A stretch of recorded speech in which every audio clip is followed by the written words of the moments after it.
Tahun 2010 hamparan sawah di Kabupaten Klaten memantulkan cahaya pagi seperti cermin raksasa. Di desa Pandanrejo rumah-rumah bata berderet rapi, pintu sering dibiarkan setengah terbuka karena semua orang saling kenal. Roda hidup berjalan pelan bedug subuh pasar pagi dan anak-anak bersepeda ke sekolah. Tak seorang pun menyangka pada suatu malam ketenangan itu retak oleh kehadiran sosok tak dikenal, sebuah bayangan yang menguji batas daya tahan sebuah komunitas. Malam itu angin dari persawahan masuk lewat jendela kayu. Di sebuah rumah sederhana, Sri Wahyuni sedang menidurkan bayinya. Jeruji jendela tak terkunci, kebiasaan lama yang selama ini tak pernah jadi masalah. Ketika jam melaju melewati tengah malam, Sri mendengar derit halus. Sebelum sempat mencari sumbernya, sosok gelap sudah berada di dalam. Wajahnya tertutup kain, gerakannya terlatih dan ia bergerak cepat, terlalu cepat untuk orang yang tidak mengenal rumah itu. Yang terjadi selanjutnya meninggalkan luka yang tak terlihat. Sri berhasil meminta bantuan setelah pelaku pergi meninggalkan bayangan di halaman belakang. Perangkat desa dan Babin Kamtibmas datang, namun jejak fisik hampir tak ada, hanya tapak kaki telanjang samar di tanah basah yang mudah tercampur oleh langkah-langkah warga yang berdatangan. Keesokan harinya kabar menyebar dari warung ke warung. Banyak yang menenangkan diri, itu pasti orang lewat, tak akan terulang. Keyakinan itu runtuh 2 minggu kemudian ketika peristiwa serupa menimpa Rina Kartika di desa Karangduren, hanya beberapa kilometer dari Pandanrejo. Pola waktunya sama antara tengah malam dan jelang subuh. Pelaku masuk melalui celah kecil, bertindak cepat lalu menghilang ke arah pematang sawah. Kali ini Rina mendengar desisan ancaman pendek sebelum sosok itu lenyap di balik rumpun bambu. Kemiripan kedua kejadian membuat polsek setempat bergerak. Pos ronda darurat dipasang di mulut-mulut gang. Beberapa pemuda desa membawa senter dan tongkat bambu untuk berpatroli. Namun desa adalah labirin bagi orang luar dan sekaligus taman bermain bagi orang yang hafal setiap jalan tikus. Setiap kali terdengar teriakan, bayangan itu sudah lebih dulu melompati parit, menyusuri tepi irigasi lalu lenyap seperti ditiup angin. Warga mulai memberi julukan si bayangan, sebuah nama yang lahir dari campuran marah dan takut. Ya seperti tahu kapan ronda lewat, tahu rumah mana yang sunyi dan tahu jalur mana yang tak berbekas. Seorang lelaki tua bersumpah mencium aroma kimia samar setelah kepergian pelaku seperti cairan pembersih kandang, katanya. Catatan kecil ini kelak menjadi penting, tetapi saat itu nyaris tenggelam oleh kepanikan. Garis retak mulai merambat di kain kebersamaan. Pintu-pintu kini ditutup rapat sebelum senja. Anjing jaga diikat di teras. Orang-orang saling menatap curiga, seakan iblis selalu menyamar sebagai tetangga terdekat. Para ibu muda mengirim anak gadisnya tinggal sementara di kota Solo, Surakarta atau Yogyakarta. Di Sawakeria malam berhenti. Ekonomi desa mendadak kaku. Pada 15 Agustus 2010, Polres Klaten membentuk tim kecil untuk memetakan ulang semua temuan. Penanggung jawabnya Kompol Andi Prasetyo, penyidik tenang dengan kebiasaan menulis rapi di buku saku. Ia meminta tim mendatangi setiap rumah korban, mencatat pola waktu, arah kabur, dan satu detail yang berulang, kecepatan pelaku di tanah licin. Orang ini tidak hanya nekat, kata Andi. Ia terbiasa dengan lintasan sawah, kanal dan rumpun bambu. Entah tinggal di sini atau sudah lama mengamati. Malam berikutnya di desa Jatisari, teriakan minta tolong memeka sunyi. Ronda kampung menggepung rumah dari dua sisi. Seorang pemuda melihat sosok telanjang dada melesat keluar lewat pintu belakang, badannya berkilat oleh keringat dan menurut kesaksiannya seperti dilumuri cairan. Kejar-kejaran berlangsung hingga tepi irigasi. Di sanalah jejak menghilang. Dia menyebut dan mungkul di kebun seberang, ujar pemuda itu. Saat tim menyisir lokasi, lagi-lagi ada aroma antiseptik samar tertinggal di udara. Kompol Andi memeriksa peta desa. Ia menggambar garis-garis jalur kabur yang mungkin menandai jembatan kecil, gorong-gorong, dan kebun tebu yang rimbun. Pola mulai terbentuk. Pelaku memanfaatkan jalur air untuk memutus jejak dan menabrakkan penciuman anjing ke arus yang membawa bau ke arah lain. Daya berlatih, gumam Andi, atau pekerjaannya memang membuatnya dekat dengan kandang dan obat-obatan. Tim mencoba operasi umpan sederhana. Seorang polisi wanita tinggal sementara di sebuah rumah pinggir desa. Jendela dibiarkan tampak longgar, lampu dibuat temaram. Ronda menyebar di radius 100 meter. Tengah malam bayangan itu datang hanya untuk berhenti di pagar, memandangi ruang tamu cukup lama lalu mundur perlahan. Keesokan harinya Andi menemukan puntung rokok kecil di ambang jendela, kelalaian seorang anggota yang lupa membersihkan. Detail sepele itu cukup untuk menggagalkan rencana. Dia teliti, kata Andi menutup buku sakunya. Kegagalan operasi membuat warga semakin gelisah. Tapi di tengah kegelapan tim menggantongi 3 kesimpulan awal wane. Pelaku menguasai medan, terutama jalur air dan kebun. 2. Ia bergerak sangat cepat, sekelas pelari jarak menengah di tanah basah. 3. Ada jejak kimia berulang, aroma antiseptik yang tak lazim menempel di sekitar lokasi. Kari semua orang yang pekerjaannya bersentuhan rutin dengan hewan ternak atau obat kandang, Andi menggarahkan Dokter hewan keliling, penjagal, pemasok obat pertanian atau pekerja kandang besar di Klaten, Boyolali hingga Sleman. Daftar itu segera membengkak. Verifikasi satu persatu membutuhkan waktu, sementara malam terus datang membawa ketakutan yang sama. Di balai desa Andi berdiri di depan peta besar Klaten. Ia menempelkan pin merah pada Pandanrejo, Karangduren, Jatisari, membentuk busur yang mengarah ke jalur irigasi utama. Jika kita tidak lebih cepat, dia akan lebih berani, katanya pada tim. Di luar angin membawa bau lumpur dan padi muda. Desa seolah menahan napas menunggu entah kabar baik atau satu lonceng malam lain yang memekakan sisa-sisa damai. Bayangan itu belum tertangkap, tetapi untuk pertama kalinya pola sudah terlihat. Dan setiap pola cepat atau lambat selalu menggantar penyidik pada satu nama. Malam di desa Ngemplak sepi. Bulan sabit menggantung redup di atas sawah, sementara suara jangkrik beradu dengan gemerisik irigasi. Di ujung desa Dewi Lestari menutup warung kecilnya, menggulung tikar dan menurunkan lampu minyak. Ia tinggal sendirian sejak suaminya merantau bekerja di Kalimantan. Pintu depan dikunci tetapi jendela samping hanya ditutup papan. Dewi yakin desanya aman. Menjelang tengah malam seekor anjing tetangga menggonggong panjang. Dewi terbangun merasakan hawa aneh di ruangan. Dari bayangan bambu di luar, sosok itu muncul lagi. Kali ini ia masuk lebih cepat, tubuhnya berkilat, wajah tertutup kain. Dewi berteriak tetapi suaranya tertahan oleh genggaman kasar. Di luar gong ronda dipukul keras, suara tong-tong menggema ke seluruh dusun. Warga berhamburan dengan obor dan pentungan. Pelaku menyadari kepungan. Ia melesat keluar jendela, berlari menembus ladang jagung. Warga mengejar teriakan bercampur dengan bunyi langka di tanah basah. Beberapa orang bersumpah melihatnya menggosok tubuh dengan cairan dari botol kecil sebelum menyelam ke sungai irigasi. Dalam sekejap bau antiseptik menyengat tercium di udara. Saat para pengejar menyalakan senter, ke permukaan air gelembung hilang, jejak pun lenyap. Keesokan harinya Kompol Andi Prasetyo bersama tim tiba.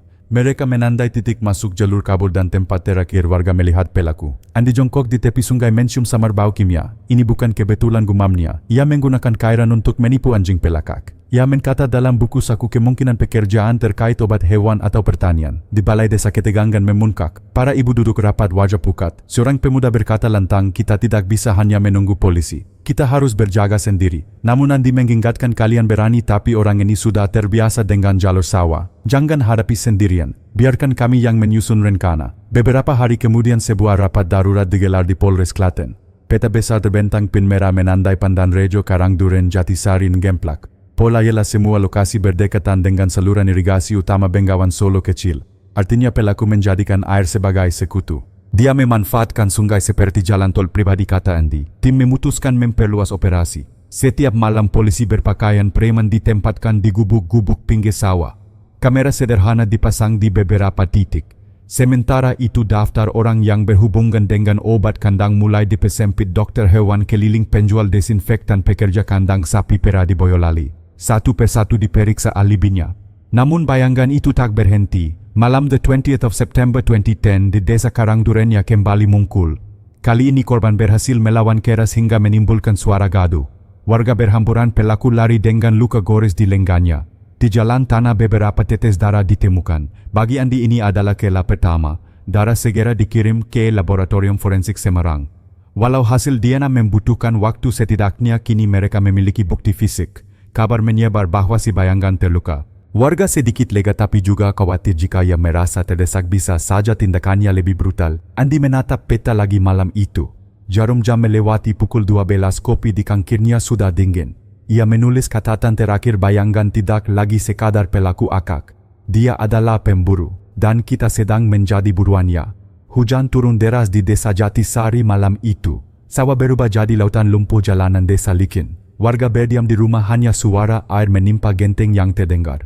Namun bagi Kompol Andi Prasetyo, malam hujan justru peluang emas. Ia memerintahkan timnya menyamar sebagai petani yang berjaga sawah atau pemuda ronda. Di sebuah rumah sederhana di pinggir desa, seorang polisi wanita bernama Ayu Puspita ditempatkan sebagai umpan. Ia berpura-pura tinggal sendirian, jendela dibiarkan sedikit terbuka, lampu minyak redup. Di sekitar rumah 6 anggota tim bersembunyi di balik semak dan lumbung padi dengan radio komunikasi di tangan. Semua mata tertuju pada bayangan gelap yang mungkin datang kapan saja. Menjelang tengah malam, seekor anjing menggonggong ke arah kebun pisang. Detak jantung tim berpaku. Dari balik hujan, sosok itu muncul tinggi, sedang tubuh berkilat air hujan, wajah tertutup kain. Ia berdiri lama di pagar bambu mengamati rumah dengan tatapan seperti elang.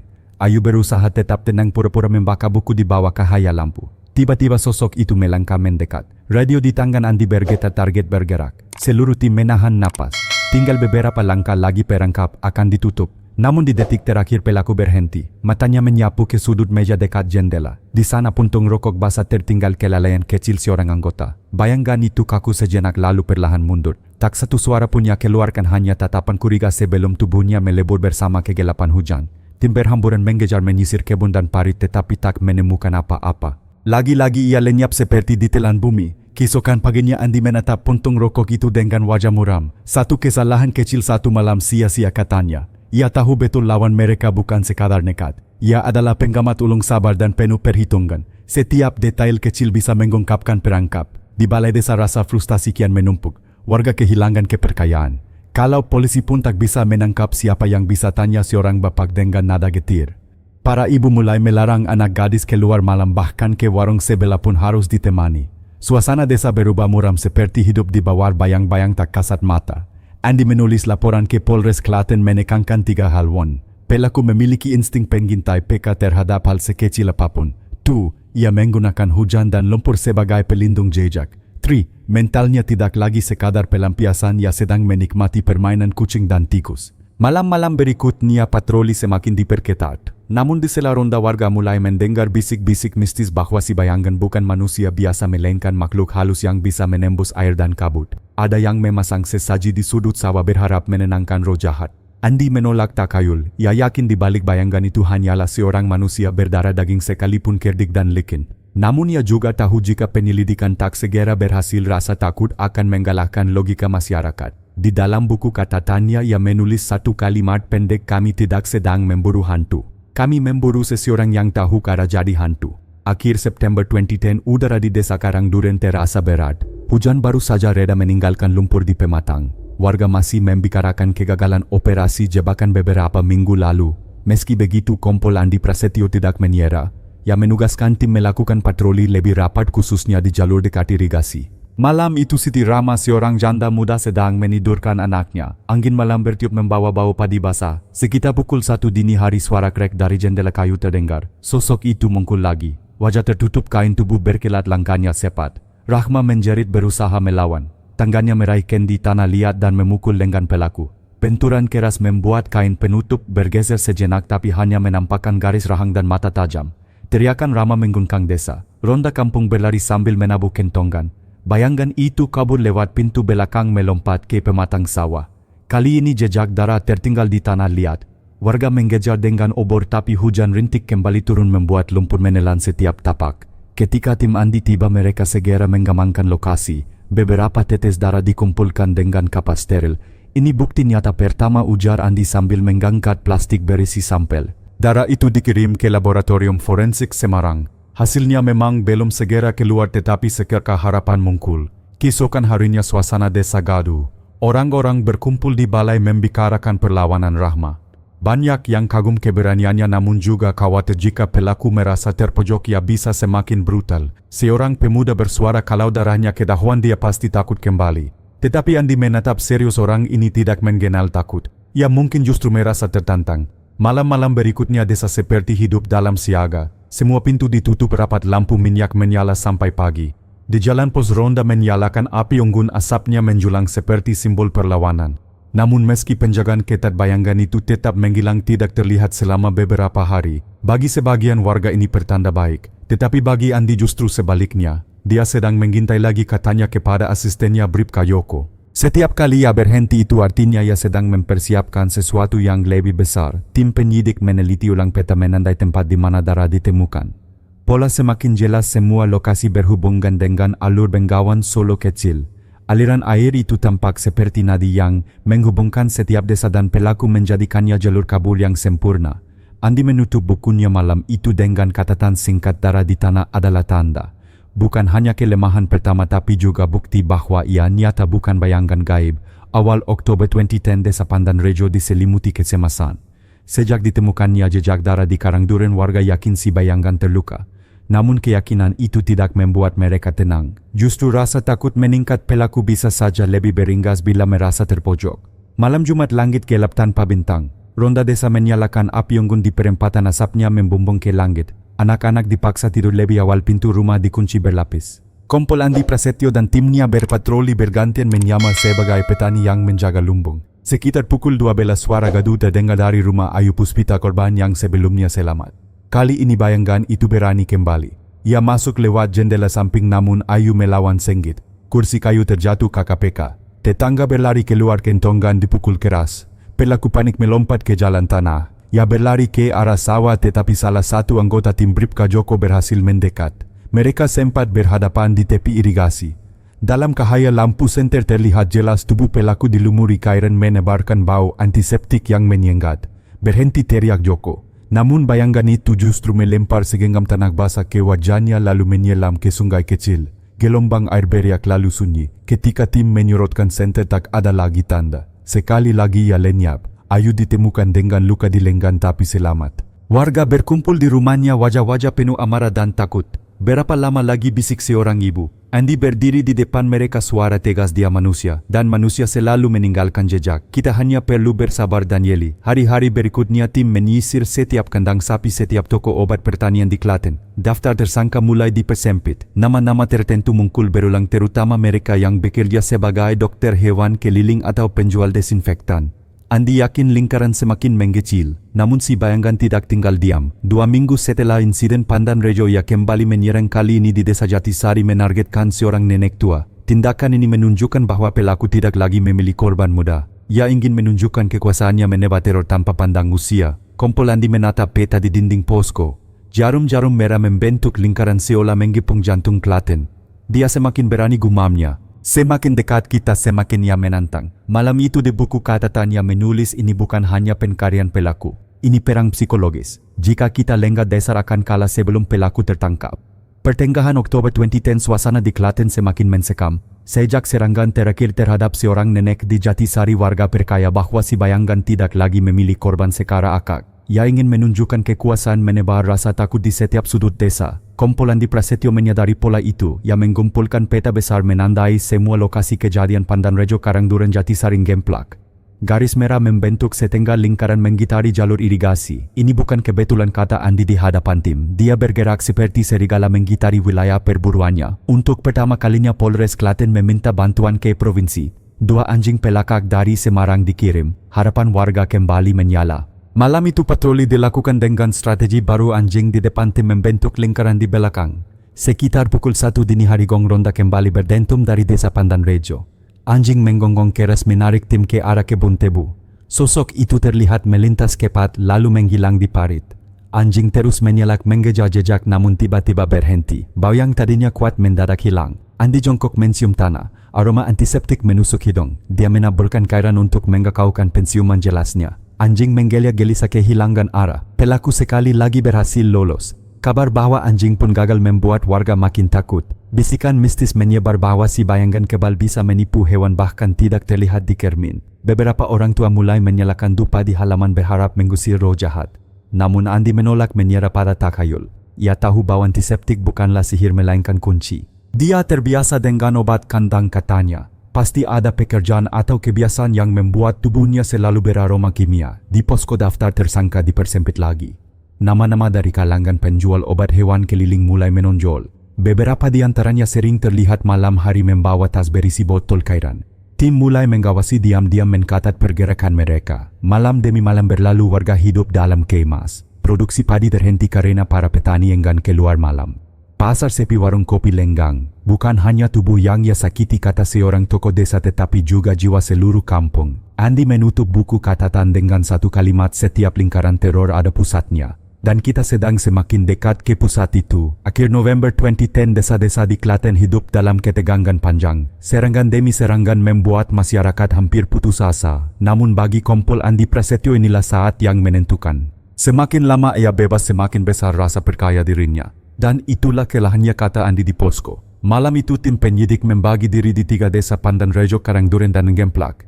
Mereka tidak lagi hanya berpatroli tetapi diam-diam mengamati rumah-rumah yang sesuai pola korban sebelumnya sepi, hanya dihuni perempuan dekat jalur irigasi. Sekitar pukul 2 dini hari di desa Ngemplak, seorang pemuda ronda mendengar suara aneh di gudang padi. Ia memberi isyarat dengan kentongan kecil. Tim segera bergerak. Dari kejauhan terlihat sosok bayangan merayap di dinding bambu hendak masuk. Andi memberi kode tangan. Semua anggota menahan napas menunggu hingga pelaku benar-benar melangkah ke dalam. Namun bayangan itu tiba-tiba berhenti seperti mencium bahaya. Ia menoleh kiri kanan lalu berlari ke arah sawah. Kejar-kejaran pun terjadi. Hujan tipis turun tanah licin. Dua anggota hampir terpeleset tapi Bribka Joko berhasil mendekat. Senter menyorot tubuh pelaku tinggi sedang rambut basah menempel aroma antiseptik menusuk hidung. Berhenti, teriak Joko. Sosok itu menoleh sekilas lalu melempar segenggam lumpur dan melompat ke parit. Namun kali ini tim sudah bersiap. Dua anggota menghadang dari sisi lain. Pelaku kaget kehilangan keseimbangan terjatuh sebentar. Dalam keributan sebuah sarung tangan hitam terlepas terkibur ke lumpur. Ia berhasil lolos lagi tapi untuk pertama kalinya barang bukti nyata tertinggal. Sarung tangan itu segera diamankan. Ketika diperiksa terlihat berkah cairan kimia dan serat kain yang bisa dibandingkan dengan temuan sebelumnya. Andi memandangnya lama. Setiap kali ia kembali ia meninggalkan sedikit lebih banyak dari dirinya. Kita semakin dekat. Keesokan paginya kabar tentang sarung tangan menyebar cepat.